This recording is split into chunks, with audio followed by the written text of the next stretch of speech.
Everybody connected? Who's large and in charge? God. Grant me the serenity to accept the things I cannot change, courage to change the things I can, and wisdom to know the difference. Thank you. Hi everybody, my name's Mickey Bush and I'm a fully conceded alcoholic. I am very glad to be here. I'm having a gratitude attack right now. Anybody know what I mean by gratitude attack? Know what I mean? Wow. This is great.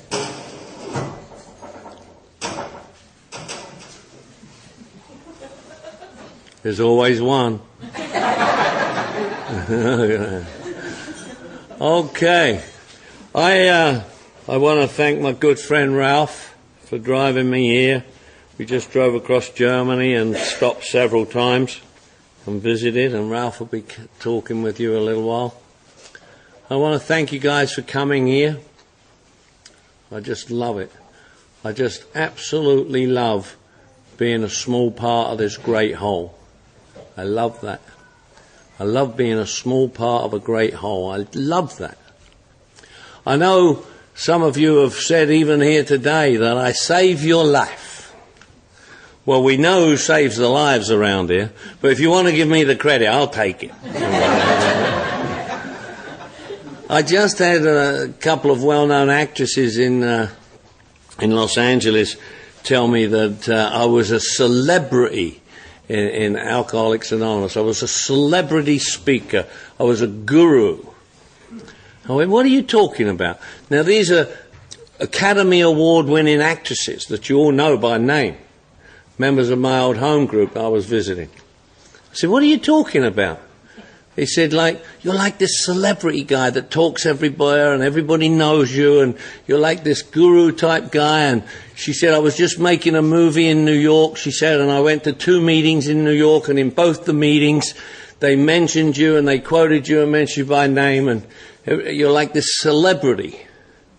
I said, yeah, bloody big deal. A celebrity in an anonymous program.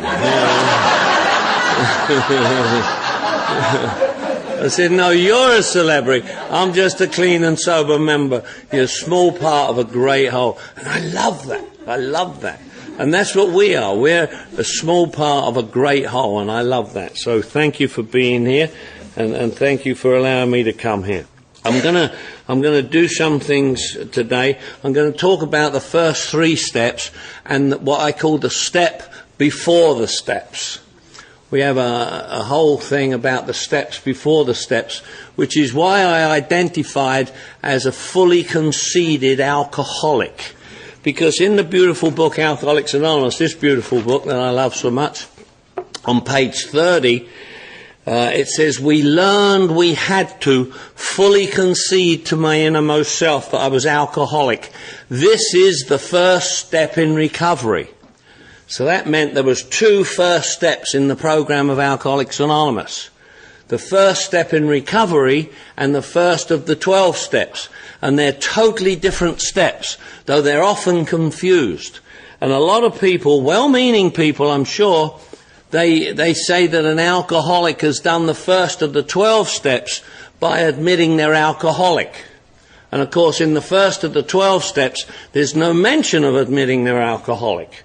It's admitting we're powerless over alcohol, that our lives have become unmanageable. A totally different step to the learning about the first step in recovery, which is we learned we had to fully concede to our innermost self that we were alcoholic.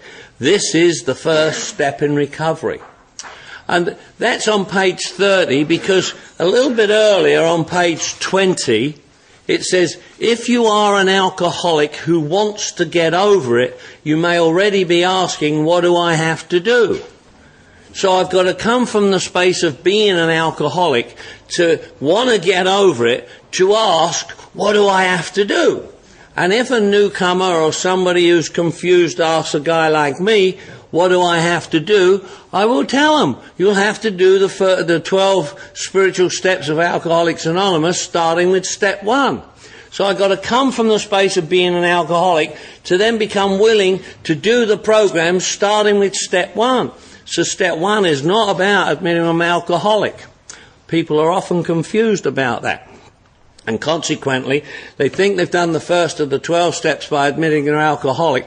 Even well-meaning old-timers say, I was at a meeting not too long ago where a guy with 23 years said that a newcomer does the first of the 12 steps as soon as he walks through the door and raises his hand as an alcoholic. He's done the first step. I said, where are you getting this shit from? He said, I'm 23 years sober, that's my experience, strength and hope.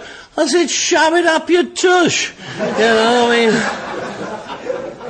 I said, you're a spy in the camp, you are. You're a spy. The disease has let you walk around here staying sober so that you can do its job for it, spreading that crap amongst us, you know. People say all kinds of weird shit in Alcoholics Anonymous. I call it lip-flapping party line bullshit is what I call it. But, I mean, they say it and they believe it and they repeat it and it gets picked up. It gets picked up as if it's the program. And it ain't the program. You know, look, it says we learned we had to fully concede to our innermost self that we were alcoholic. This is the first step in recovery. And nobody talks about that. Why? Because they're all too busy talking about admittance, acceptance and surrender. Admittance, acceptance and surrender ain't even in the program. Ain't even mentioned in the program. Admitted in step 1, but admittance, acceptance and surrender ain't even mentioned. But people are talking about it as if it's the deal. And it ain't the deal. The deal is fully concede to your innermost self that you are. And people ain't talking about that. So consequently, they get confused and they don't get it right. So down the road a piece, the foundation isn't rock solid, so it comes crashing down. The sobriety comes crashing down. What happens to anything that isn't built on a solid foundation? Can you hear me? Am I there? What happens to anything that isn't built on a solid foundation? Comes crashing down. Well, the first 3 steps are going to be the foundation that we're going to build our sobriety on, starting with the first of the 12 steps and starting with what I call the step before the steps. And I started doing this, folks, because I read about Bill Wilson, and in his later days he stopped doing 12-step calls as we understood 12-step calls, because he started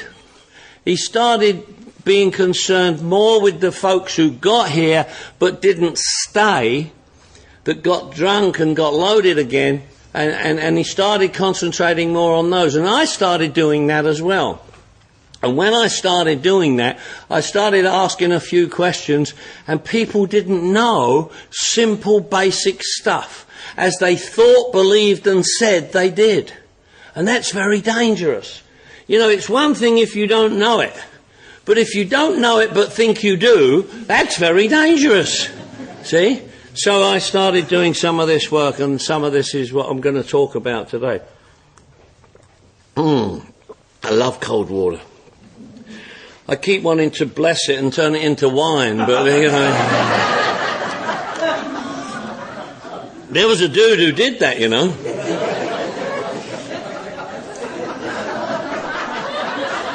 Must have been alcoholic. Must have been. All those folks. I mean, that dude had Mary Magdalene. She was like one of those like lovely ladies. Adam and Eve. Adam and Eve were alcoholic. Did you know that? Adam and Eve were alcoholic. They must have been alcoholic, Adam and Eve, because only alcoholics screw up paradise. Don't they? You know, so anyway. So I like to do some of this stuff, and we learned we had to fully concede to our innermost self that I'm alcoholic. This is the first step in recovery. When I got to Alcoholics Anonymous on January the 15th, 1983, I never came in here with the only requirement for membership. I didn't come in here with the desire to quit. I never knew nothing about it. I was so sick when I got here that I didn't know I was sick. And that's really sick. When you're so sick you don't know you're sick, that's really sick. And when you're as sick as me and you come in a room like this and you think, well, I ain't as sick as him. Now, he's sick. That's really sick. And when you're so sick that you don't think you're as sick as someone else, that's really sick. So if you're in here today wondering whether you is or whether you isn't a real alcoholic or not, I want you to know that I can relate to being as sick as you don't think you are. Really sick. But I do today, I know today, sick, S-I-C-K, spiritually ill can kill. And that's what I was. I was spiritually defunct in every department, separated from God, bankrupt from God, defeated by the disease of alcoholism. You see, and now I later found out that that's what the spiritual awakening was. The spiritual awakening was defeating the disease of alcoholism. So, that's a talk for another time. But I didn't know that I was alcoholic, and I didn't know what being an alcoholic was, and I didn't know about Alcoholics Anonymous. I didn't know about, 12 steps. And I'll talk about that when I talk later tonight or whenever it is. Cigarettes. You tried cigarettes? Anyway, so on January the 15th, 1983, I get to Alcoholics Anonymous. I don't know nothing about nothing. I later discover that I've hit bottom on January the 15th, and that was what was different about January 15th than any other time that I'd come out of being a blackout. I'm a blackout drinker. I didn't even know what a blackout was. Do you guys know what a blackout is? How many blackout drinkers here? And the rest of you lying mothers, I know blackout drinkers when I see them, yeah. Anyway, I don't know nothing about nothing. I don't know nothing about alcoholism. I don't know nothing about being alcoholic. And everything I've learned is all in retrospect. Everything I've learned is all since I got here on January the 15th, 1983. So if you're new or returning and what we're talking about is strange or you don't understand, stick around and keep coming back. Don't become a keep coming backer. I mean, be a sticker and a stayer. Be a sticker and a stayer. I tell folks to become a sticker and a stayer, not a keep coming backer. Mind you, if you relapse or go back out, we do want you to come back, of course. But become a sticker and a stayer, not a keep coming backer. Because when you become a keep coming backer, you fall into a trap. And it's a disease the trap sets you into. Sober, screwed up, comeback. Sober, screwed up, comeback. And it's a disease of repetition. And then when you get back, you not only got to learn what to do to stay clean and sober, but you've got to learn what to do to break the grips of the pattern that the disease has got you in. It's very difficult, see? So if you're here today, become a sticker and a stayer. Is there people here like me that relapsed and went back out? Yeah, good. Well, I'm glad you're all here. I'm really glad. Is there any social drinkers here today? Oh. It's a disease of denial, No social drinkers? No social drinkers? I tell you why I think I'm a social drinker. I think I'm a social drinker because every time somebody said, I'm going for a drink, I said, so shall I.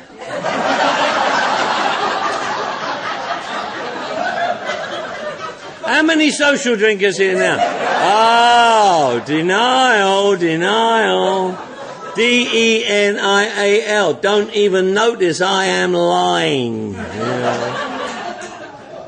See, I don't notice when I'm lying, and I don't notice when I'm being lied to. D-E-N-I-A-L. Don't even notice I am lying, or don't even notice it's a lie. I don't notice when people are telling me lies and when the disease is lying to me.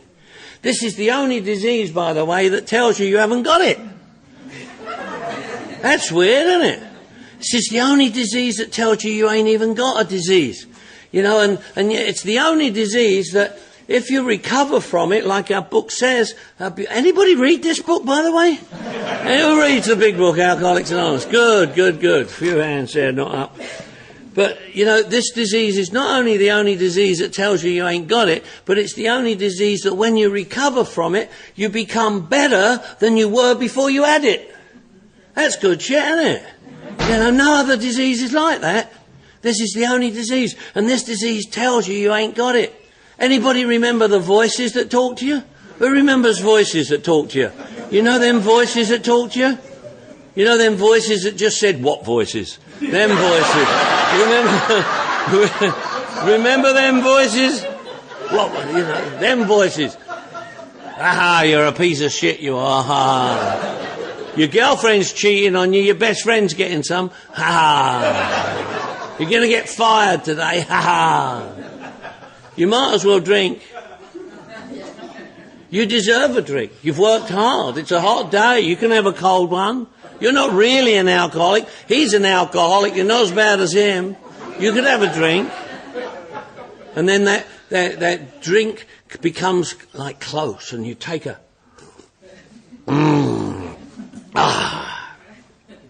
And then right after you take the first drink, that same voice that just told you it was okay to do it, now says, what a dick! Drinking again! Got you again! Well, you're a newcomer again now. What a dick, drinking again. You know. It never says, stop, I was just kidding. Does it? Got you again. Oh, well, you might as well get shit-faced. You know. So we have to be careful of these kind of things. But when I'm fully conceded to my innermost self that I'm alcoholic, we become different to admittance, acceptance and surrender. Admittance, acceptance and surrender sounds like the deal, but it ain't the deal. See, on page 1 of the beautiful book, Alcoholics Anonymous, Bill's story, Bill talks about us new young officers from Plattsburgh were assigned. You know, we visited Winchester Cathedral. We returned at last, 22 and a veteran of foreign wars. He's talking about the First World War. You know, when Kaiser Wilhelm was rampaging through Europe and going to take over the world. You know, and, you know, that German army, they did a very silly thing. They upset them bad boys from the US of A, and them bad boys from the US of A came over to Europe, you know, over here, Yankee Doodle Dandy and all that stuff, and they kicked the Kaiser's ass, man, and saved our bacon, you know, and we're glad they did that, you know, and that German army were defeated, and they admitted that defeat, and they accepted that defeat, and they surrendered. So that German army were defeated, they admitted that defeat, they accepted that defeat, and they surrendered. Well, I was born in the Second World War, 1943. You know, the Luftwaffe were bombing the crap out of London and other places. You know, Hitler was going to take over the world, have 1,000 years of Third Reich, you know, and did a very silly thing. They upset them bad boys from the US of A. And then bad boys came over and kicked his ass again. But that wasn't the first time they did that, see? They did that in the First World War. In the First World War they did that, and they were defeated, they admitted that defeat, they accepted that defeat, and they surrendered. But you see, they didn't fully concede. So they came back and did it again. And in 1938, when little shitpot Hitler says, let's go storming into Poland, Czechoslovakia and other places, nobody said, don't do that, don't do that, don't do that. Those bad boys from the US of A come over and kick our ass like they did before. Don't do that, don't do that. See, they hadn't fully conceded. They were defeated, they admitted that defeat, they accepted that defeat and they surrendered, but they didn't fully concede. So they came back and did it again. Is sounding familiar? See? And they didn't fully concede, you see, so they come back and they did it again. When we fully concede to our innermost self, it's a done deal. You can admit, accept and surrender all you like, but it ain't a done deal. I hear people talking about, I'm not going to drink again. I remember what happened last time. Anybody remember this? Yeah. I'm not going to drink again. I know what would happen if I did. Well, when you fully concede, you haven't got to rely on two things, memory or knowledge. Because what I know changes. what I know today was different from yesterday, and what I know tomorrow will be different to today. So if I'm relying on what I know and it changes, I'm screwed. And I can't afford that where drinking's concerned. And if I'm relying on my memory, I'll forget anything, me. ISM, incredibly short memory, you know. I'll remember the $2 some dick owes me from 20 years ago, but I'll forget what I got to do today and what I got to do and what will happen to me. If I remember, my memory fades. So if I'm relying on memory or knowledge and it changes or it fades, I'm screwed. And I don't want to be screwed. See? But when I fully concede to my innermost self, it's a done deal. It's all the way to the stone, man.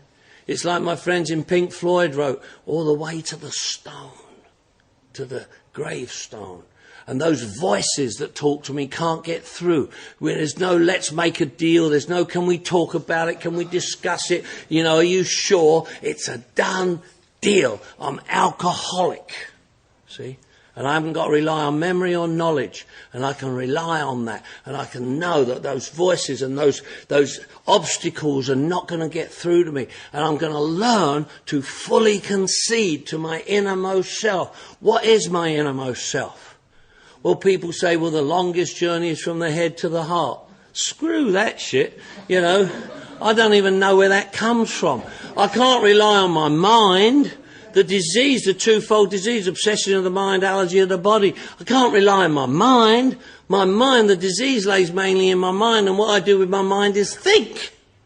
So I can't rely on that, because shit, S-H-I-T, simply how I think. I can't rely on that. Can't rely on my mind. Can't rely on my mouth, my truth. Because I speak with a forked tongue, and I'll tell a lie any chance I get to take advantage of you. So I can't rely on my mind or my mouth. I can't rely on my heart. My heart. My feelings. My heart's been broken many times and will be again, so I can't rely on that. So I can't rely on my mind, my mouth, or my heart. So where is my innermost self? My friend Earl, who many of you know, talks about the core of my being. I talk about my gut level honesty, that place 2 inches behind your belly button, which is yours, where where you put your head on the pillow, there's just you and your truth. And you can fully concede to your innermost self that no one can get to and no disease can go past. I'm an alcoholic. See, learn to fully concede to my innermost self that I'm alcoholic. Well, what is it about me that makes me alcoholic? I didn't know. I didn't know what it was about me that made me alcoholic. I didn't know I was an alcoholic. I'm one of the people that got to Alcoholics Anonymous and like Bill and Bob when they were doing the third man on the bed. They tell him, you are an alcoholic. And he says, well, I didn't think much of that. I figured I was just a drunk. He said, no, you're an alcoholic. We have something wrong with us. There's something different about us. Alcoholic. And that's what happened to me when I got here on January the 15th, 1983. I never knew I was alcoholic. How would I know? I didn't know. Where I come from in northwest London, everybody drinks. I don't know why we drink. We just drink. Everybody drinks. We drink if the team wins. We drink if the team loses. If it's a tie, we drink till there's a result. We just drink. Nobody ever said we should. Nobody ever said we shouldn't. We just drink. Everybody drinks. I drink like them. They drink like me. We just drink together. I don't know why we drink. You guys know why you drink. I hear you guys talking about why you drink. You say you drink because you couldn't stand the pain, and you drink because you were hiding behind who you was, and you drink because you have all these issues. Like pass the tissues, I got issues, I think, well, what stage of the game do you discover that? I don't remember that. I can't imagine going into any pub I ever drank at and saying, oh, bartender, hit me with a triple shot of your best booze. Because I can't stand who I am and I want to cover up the pain tonight. Never happened. Never happened. Oh, Mr. Dealer Man, give me an extra rock of crack cocaine. because I really feel inadequate. Never happened. Never happened. I have no idea why I do what I do. I just do it. I've always done it. I don't know why I do it. I just always done it, and that's all I know. I got 3 sisters and a brother. They're not alcoholic. My 3 sisters and brother ain't alcoholic. People think they're born alcoholic. Load of crap. You can't be born an alcoholic. However, that's another story. My 3 sisters and brother, same blood, same family, same environment, same everything. I'm alcoholic, they're not alcoholic. 3 sisters and a brother not alcoholic, I'm alcoholic. Well, guess what? They got 2 kids apiece. Well, I got 2 kids. I ain't never been married, I ain't never had a wife.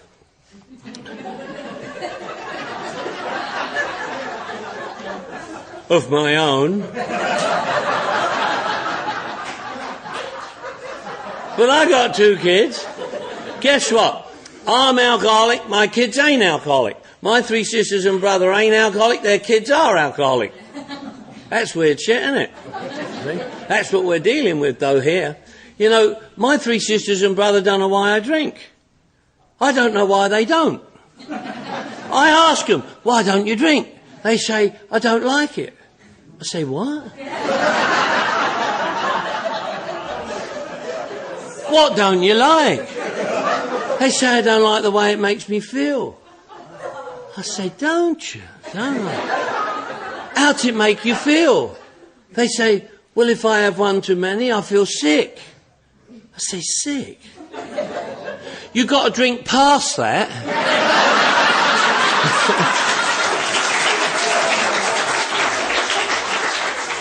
Who stops at sick? I don't stop at sick. I do puke, but I don't stop drinking. Oh, that's good. Made room for some more. They don't laugh. They think I'm weird. They think I'm weird. You know, they don't laugh. They don't think it's funny. You know, they think I'm weird. They're not alcoholics, see? They don't understand what it is about us that makes me alcoholic. What is it that makes me alcoholic? I didn't know. I asked people, what is it about me that makes me alcoholic? Because a guy told me when I got to the very first meeting of Alcoholics Anonymous, January the 15th, 1983, got up in my face and said, you're an alcoholic. I said, what? He said, you're alcoholic. I said, that's a bloody mean thing to say to somebody. Say a thing like that to a dude. What do you mean? That's mean. He said, you're an alcoholic. I said, why'd you say that? He said, because if it looks like a duck and walks like a duck and sounds like a duck and smells like a duck, it's a bloody duck. Just because he's been taking some shit and thinks he's an eagle, no, you're a duck. You're a duck, I'm a duck. Quack, quack, he said. Wow, what is all this? This is the bloody funny farm, man, you know. Guys loving on you and shit and ducks and eagles and what is that? But later on I found out that it was like what it was like introducing me to the idea of what it was about me that made me alcoholic. Because I didn't know. I didn't know what it was about me that made me alcoholic. And I asked people, what was it about me that made me alcoholic? And the duck and the eagle story later became part of that. Because I asked people what it was about me that made me alcoholic, and they didn't know. I don't know whether you know or not, but most people don't. Everybody can say they is an alcoholic, but I ask them, what is it about you that makes you alcoholic? And they don't know. So you know what they do? They tell me what they do because they're alcoholic. I ask them, what is it about you that makes you alcoholic? And they tell me the consequences and the results of being alcoholic. And that's not what makes me alcoholic. What makes me alcoholic isn't what I do because I'm alcoholic. Because I'm alcoholic, one's too many and 1,000 ain't enough.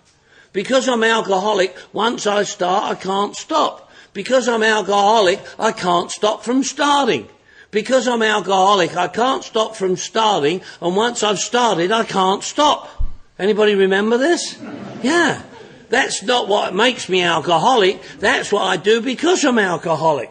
Because I'm alcoholic, I got a twofold disease: obsession of the mind, allergy of the body. Obsession of the mind, a thought to the exclusion of all else, including recovery.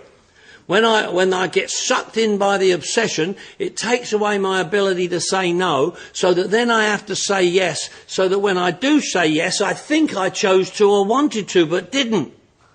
Once I get sucked in by the obsession and take the first drink, it kicks in what we call a phenomenon of craving. A craving is a feeling beyond my mental control. So I can't stop from doing it, and once I'm doing it, I can't stop doing it. You think I knew this when I got here? I had no idea. So I can't not do it just because I don't want to, because I can't. A disease called alcoholism, a twofold disease called alcoholism, that makes me do it even though I don't want to do it. I've got a disease that makes me do what I already don't want to do. So I can't not do it just because I don't want to. I've got to not want to, but I can't rely on not wanting to. I've got to not want to do it, and then do these steps in this work so that I don't do what I already don't want to do. And if I ain't doing these steps in this work, or ain't done these steps in this work, I will do what I don't want to do, because the disease I got that I'm powerless over will make me do what I don't want to do. You think I knew this shit? How could I work that out for myself? I couldn't work that out. I needed you. I'm alcoholic. I didn't know I was alcoholic. How would I know that? I didn't know. I didn't know what it was about me that made me alcoholic. And I asked, and other people didn't know. They knew what they did because they were alcoholic. They could tell you that they was alcoholic. They could tell you the consequences and the results of being alcoholic, but they didn't know what it was. They thought, believed, and said they did. Now, in one of my houses in Los Angeles, I got 2 parrots in a cage. A blue one and a green one. Bill and Bob is their name. And I've trained them to God almighty, what's she doing? Shit, I saw legs and arses in the air. God. Made me forget me alcoholism then. My 2 parrots are called Bill and Bob, a blue one and a green one. And I've trained them to speak. And you can stand by the cage very quietly like that and just rock a little bit. And all of a sudden they go, I'm an alcoholic! Powerless! Alcoholic! Powerless! They're bloody parrots is what they are, but they could say they're alcoholic and powerless. And I didn't want to be a parrot walking around here talking jive-ass shit that I didn't understand just because everybody else was saying it. So I wanted to know what was wrong with me and what to do about it. And so I started finding out and asking. And I didn't know what it was about me that made me alcoholic. But the duck and the eagle story started making sense. Because what it was about me that made me alcoholic wasn't what I did because I was alcoholic. Now, if you're alcoholic, got a twofold disease, obsession of the mind, allergy of the body. Yes, that's true. Because I'm alcoholic, once I start, I can't stop. Once I started, I can't stop, and I can't stop from starting. That's true. Because I'm alcoholic, one's too many and 1,000 ain't enough. That's true. But you could read that in a library book. That's not what makes me alcoholic. That's what I do because I'm alcoholic. What makes me alcoholic is that little duck and the eagle story. See, what makes me alcoholic is what differentiates me from my 3 sisters and brother. I got a disease called alcoholism. That disease of alcoholism affects me differently than it affects them. It affects us differently, us alcoholics, than those folks out there. See, alcohol has a different effect on me than it does on those folk out there. We think it's the same for them out there, but it's not. We think that those folk out there have the same reaction to alcohol as we have, but they don't.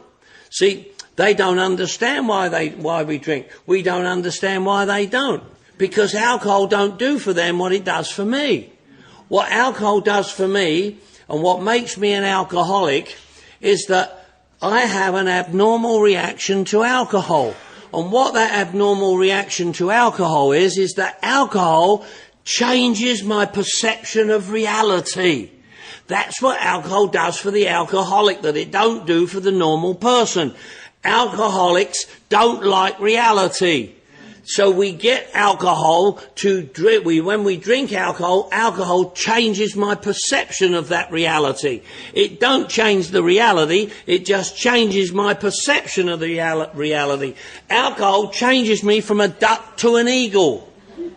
I go out drinking as a delicate little duck, have a few stiff ones, and turn into an eagle and go swooping around looking for prey. It don't do that for the normal person, you know. I call it a nerd remover. She's at it again, look. God damn. I call it a nerd remover. Alcohol removes the nerdness. You know what I mean by nerdness? You know what I mean by nerd? Yeah? Well, I mean you're foreigners, so I mean I'm only asking. Alcohol removes the nerdness. You know, I feel like a nerd, I drink, and I don't feel like a nerd. I feel like a nerd, and I drink, and I don't care if I'm a nerd. I feel like a nerd, and I drink, and you're a goddamn nerd. Alcohol changes me. It takes away the nerdness. Mary, in my home group back there in Santa Monica, California, where I live in Los Angeles, you know, my home group, Mary's this delicate little dudette, a badass drunk is Mary, but she describes it as well as I've ever heard anybody describe it. Mary says when she drinks, she feels wittier, prettier, and tittier. I know exactly what she means. Yeah. Alcohol changes my perception of reality because I can't stand reality. I hate reality. Yeah.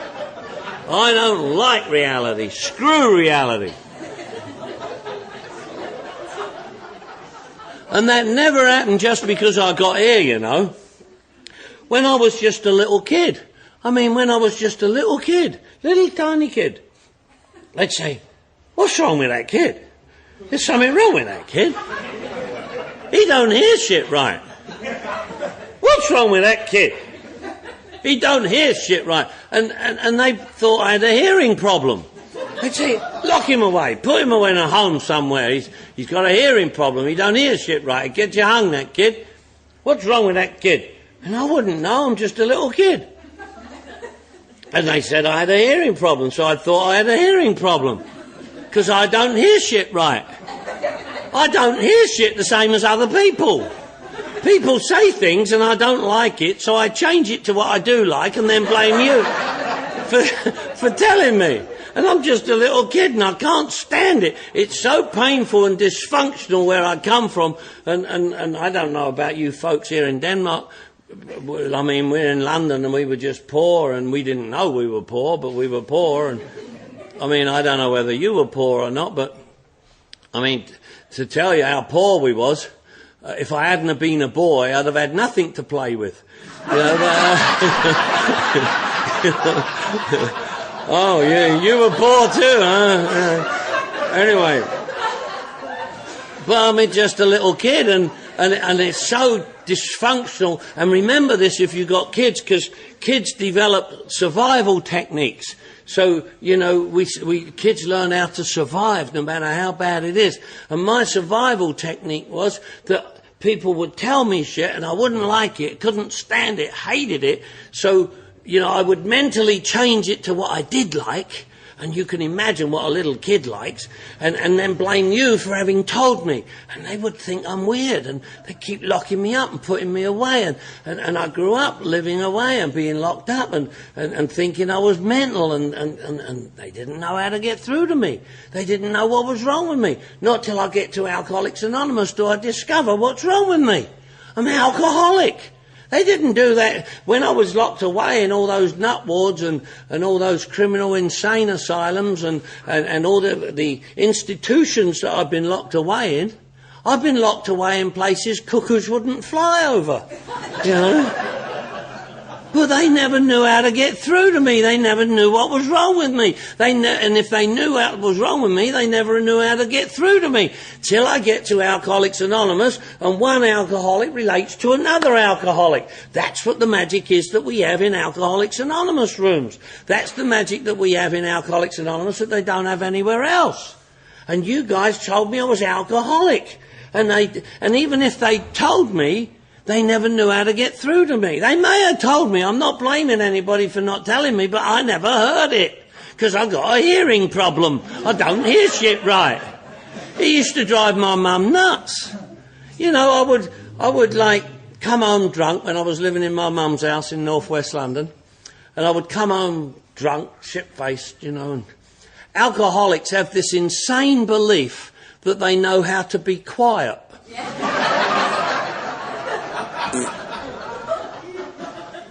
My mum would be in her bed. She'd hear everything. My mum heard everything that went on in that house.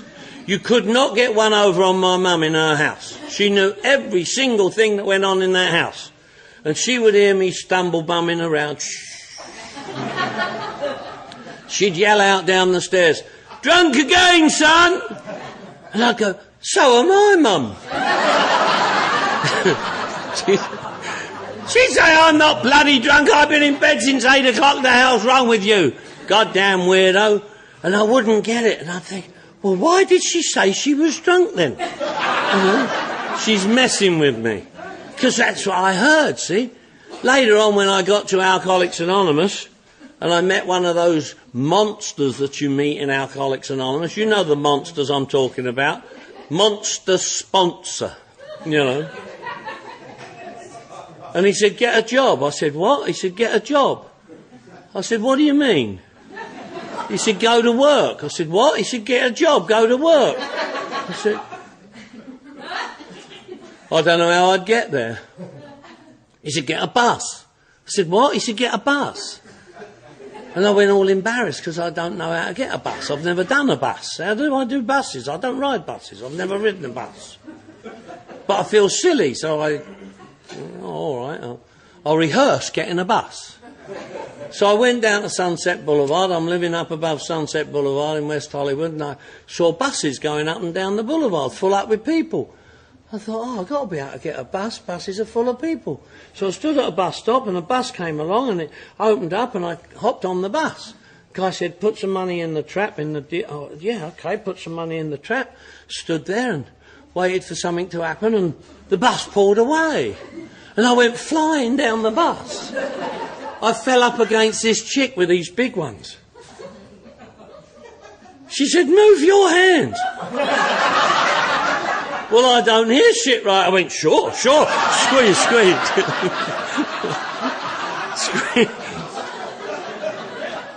They threw me off the bus. You know, it's not my fault. I don't hear shit right. I mean, you know. But when I drink, I don't give a shit, see? Because alcohol changed. And what I discovered was that as a little kid, I was changing my perception of reality. And later on, alcohol, and for me, drugs, did that. It changed my perception of reality that I couldn't stand. I can't stand reality. I hate reality. I can't stand reality. I hate everything about reality. And I don't know that I'm potentially an alcoholic.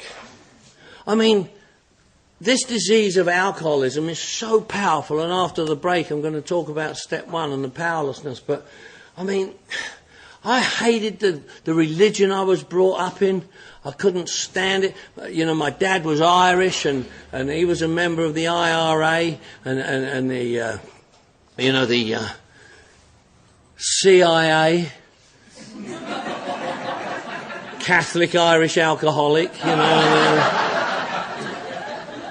He made us go to church and confession. And I'm not a Catholic basher. I don't want you to believe that. And in my beautiful book, it tells me Alcoholics Anonymous is maybe a better Catholic. But, you know, I hated it. I couldn't stand it. I hated all aspects of the religion. And this is really, really important for later on. You know, I was made to go to confession. And I'm a little kid. I'm 10, 11 years old. I don't know.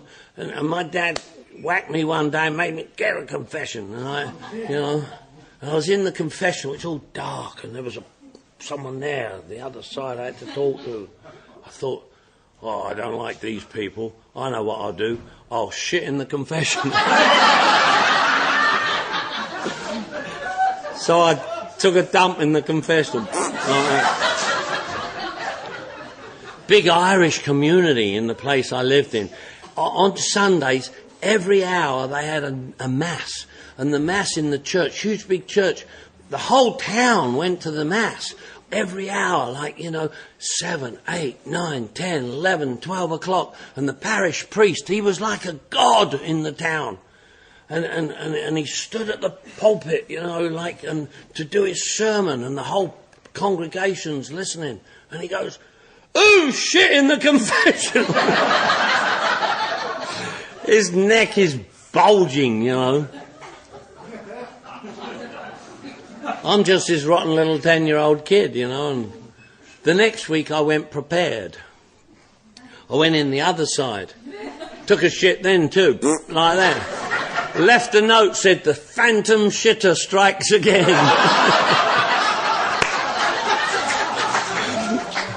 The whole town, who's shit in the confessional? And I'm this little kid going, But I'm changing my perception of the reality because I can't stand reality. And on January the 15th, 1983, something happened. Something happened that hadn't happened before, and I'm going to talk about it after we have a break in about 10 minutes. What happened on January the 15th, 1983, I found out later, was that I hit bottom. But I didn't know what hitting bottom was, and I didn't know about it then. It's in retrospect that I talk about this. And I don't know what you brought to recovery, but what I brought here was a lot of hurt and hate. Hurt and hate. I'm 40 years of age, and I'm full of hurt and hate. And guess what? Alcohol has stopped working. Alcohol has stopped doing its job. Alcohol has stopped doing what it is about me that makes me alcoholic. I told you, what makes me alcoholic is that alcohol changes my perception of reality. Because I can't stand reality. And alcohol makes it okay for me to be here with you rotten people doing rotten things in this rotten world that I hate and I can't stand. And alcohol makes it okay. And I hear people in Alcoholics Anonymous meetings say, "I wouldn't swap my worst day sober for my best day drinking." And I think, well, screw you. Yeah. I had fun, man, for a long time. Alcohol and drugs for me was like great. Drugs, D-R-U-G-S, devil's revenge upon God's subjects. Drugs. And if you're alcoholic, we've got to abstain from all drugs as well. So that's another story. But, here I am and I'm in reality and I can't stand reality and alcohol and drugs have stopped working. Oh, alcohol is still getting me drunk. Alcohol is still putting me in a blackout. Alcohol is still rotting my liver. Alcohol is still getting me in trouble. But what it ain't doing is changing my perception of reality. It's still like working in terms of the physical, but not the mental. And I got a sober mind and a drunk body. And I can't stand it. And I'm in so much pain, I can't stand it. I'm full of hurt and hate. And I hurt and I hate everything. I don't know what you brought to recovery, but that's what I brought. Hurt and hate. I hate women. I can't stand women. I hate homos and queers and anybody different. I hate black people. I'm totally racist and prejudiced. I'm from London, England, living in Los Angeles, and I hate foreigners. I can't stand me, and I hate you, and get away from me, and don't come near me. And with all that torment and turmoil going on inside, I still have to try and present to you a picture of somebody you will like. Because if you don't like me, I'm screwed. And I'm living in this false, phony front, presenting a false, phony exterior, and inside I'm dying. Lonely, desperate, fear, anxiety, guilt, shame, remorse, worry. Anybody relate to any of that? I'm hurting so bad, and alcohol isn't making it okay anymore. And I'm screwed. And I hit bottom. And I didn't know about it at the time. And you know what? In the beautiful book Alcoholics Anonymous, in the program of Alcoholics Anonymous, there's no mention of hitting bottom. So a lot of people are confused. But I'm not going to leave you confused here today. We're going to take a break now, and I'm going to just quickly recap on what I call the step before the steps. We've got to learn to fully concede to my innermost self that I'm alcoholic. This is the first step in recovery. So I want to know what it is about me that makes me what I am. I'm an alcoholic, and I didn't know I was an alcoholic, and I didn't know what being an alcoholic was, and I didn't know what to do about it. I didn't know anything about nothing when I got here. But I do today. I'm Mickey Bush. I'm an alcoholic. I'm in an Alcoholics Anonymous meeting. I know what's wrong with me, and I know what to do about it. That's a lot of shit right there. I can fully concede to my innermost self that I'm alcoholic. It's a done deal. There's no argument, no debate, no discussion. The voices can't get through to me. And guess what, folks? I ain't had a drink since January the 15th, 1983. And I'm living proof that this thing works. I'm living proof that they let anybody in Alcoholics Anonymous. And I'm living proof that you ain't the sickest person in the room. And I'm living proof that if you're laughing, you're relating. And if you're relating to a sicko like me, there ain't no doubt about you, pal. I don't get through to no well people. Well people don't laugh at my shit. You people laugh with me. So listen, we're going to take a little break here, and then we'll come back after about 10 or 15 minutes, and we'll conclude, and we'll go on through steps 1, 2 and 3. Namaste. God bless.